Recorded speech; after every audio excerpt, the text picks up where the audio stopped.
That song was brought to you by Hagonoy Soup. Unang pahit, tangtang kaged.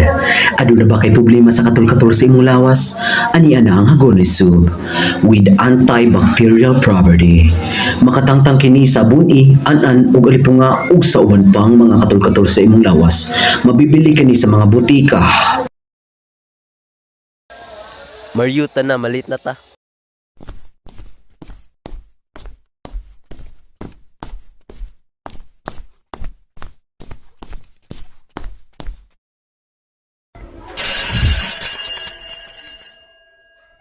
Good morning, teacher. Good morning, classmates. It's nice to see you this morning. Sige, take your seat. So karon mag-test man ta sa nya naman mi meeting so magtuon lang sa mo. Kasabot? Yes, ma'am. Felicia, palihog kog lista sa mga sige o gawas-gawas day. Dayon ang mga nagsaba og nagpabadlong pod ha. Okay, ma'am. Sige, thank you day. Class, aris ako ha. Dili mo magpabadlong kay naay minus. Felicia, Unsa? na ako iingon nimo ba? Unsa man? Naibugbi ako nimo.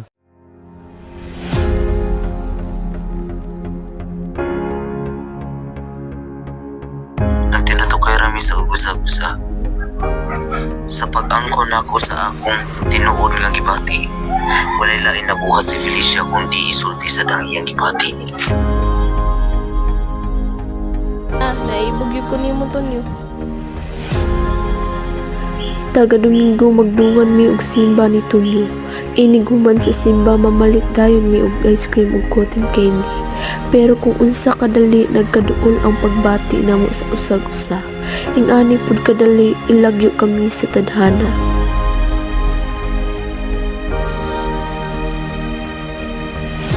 Mingawon jud ko nimo Tonyo. Mingawon pag ko nimo, Felicia. Dili ba pwede nga diri na lang ka? Digid pwede, Felicia. Ana si Daddy, wala daw ko'y kuyog. Unsay wala, naaman silang mama, silang Mario, ug Panyong, naasag ko. Diligid pwede, Felicia. Kailangan na ginamo dadon si ate sa Amerika para maoperahan ang iyang kasing-kasing. Nya, kanus aman mo uli. Ana si Daddy nang basing maabtan mig pila ka semana dito. Basin pud maabtan mig pila ka tuig dito. Pero gayong kabala ka. Bisag pila pa na katuig ang mulabay, mubalik ug mubalik pagid ko nimo. Ikaw ra gyud ang bugtong itik na nagkapakapa sa akong malahigugmaong kasing-kasing. Magpakasal pa biyata sa adlaw sa birthday nimo. Ayaw na sigilak diha kay di ko ganahan makit-an nga maghilak ang akong puhong mahimong asawa.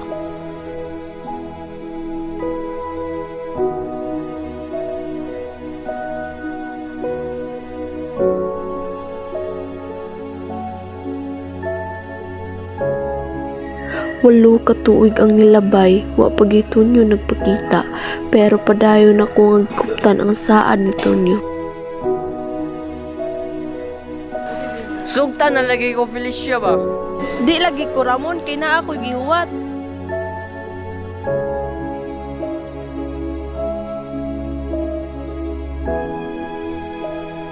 Dosi ka tuig ang nilabay, wala gihapoy Tonyo nga nagpabati. 20 ka tuig ang nilabay, wala gihapon.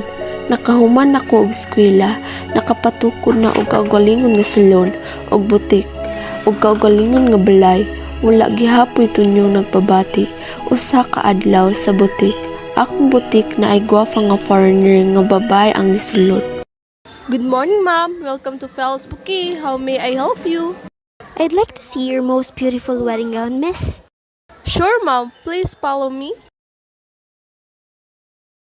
Ma'am, di ba di na imong pinakanindot nga hini imong wedding gown? Ayaw, og saba. Di ko to ibaligya kay ako mo gamit ato inig kasal nako. Aw, maudi ay. Kupas, customer, ma'am, no?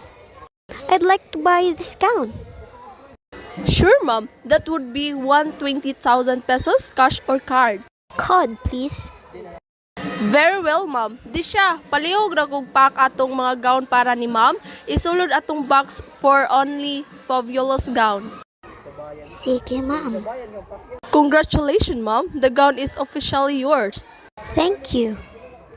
Pagkalakaw sa customer, niuli na lang sad ko tungod kay wala naman say laing customer sa butiki.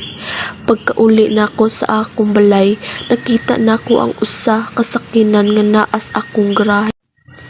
Kinsa kahay bisita ani nilang mama. Sa pagsulod na ko sa akong balay, nakita nga nako ang duha ka familiar nga tao. Tito, tita, amin ko to, amin ko ta. Kanusa pa mo na uli to? Gahapon raday. Aw, mao ba to? Si Ton? Wala ko nakahuman og istorya tungod kay nadunggan nako ang lalong mga tingog sa usa ka lalaki ug ako'y nilingi. Tonyo, sakto gid nga wa ko naminaw sa gipansulti sa uban. Sakto gid nga gisunod na ko ang akong kasing-kasing. Sakto ra gyud nga naghuwat ko sa imong saan. Nahunong ko og tabi tungod sa mga sumunod nga gisambit ni Tonyo. Pasensya na miss, wa ko kailan nimo. Nahugnaw ang akong kalibutan ug dayon kong dagan padulong sa akong kwarto. Sala jud ni nako tanan nganong wala ko naminaw sa ilang gipansulti. Ako ra gihapoy nasakitan. Pila ka semana nga wa ko nigawas sa akong kwarto. Sige lang ko og tulala, sige lang ko gila. Sulod. Nak, nagipadala si Tonton. Duha ka box ang ipadala ni Tonyo, ang usa gamay, ang usa dako. Unsa ka ni iyang gipadala? Sa pag-abli nako sa gamay nga box, nakita nako ang usa ka parisan sa ingrande ug elegante nga sapatos. Sa dako nga box naa kini usa ka ingrande, elegante ug perting nindutang nga gown. Naapoy sulod ang box nga singsing, usa ka imbitasyon ug usa ka pagpangayo ug pasaylo nga papel. Naasay nakabutang na pakiluoy, palihog kani sulota sa adlaw sa kasal. Sa pagbasa nako sa imbitasyon, dili nako mapugngan nga mungisi. Lugaya di ay nako nagpriso sa akong kwarto. Uy, hapit naman di ay ang akong adlaw nga natawhan. Adlaw sad karon sa akong natawan ug karon sad ang akong pinakagihuwat nga adlaw.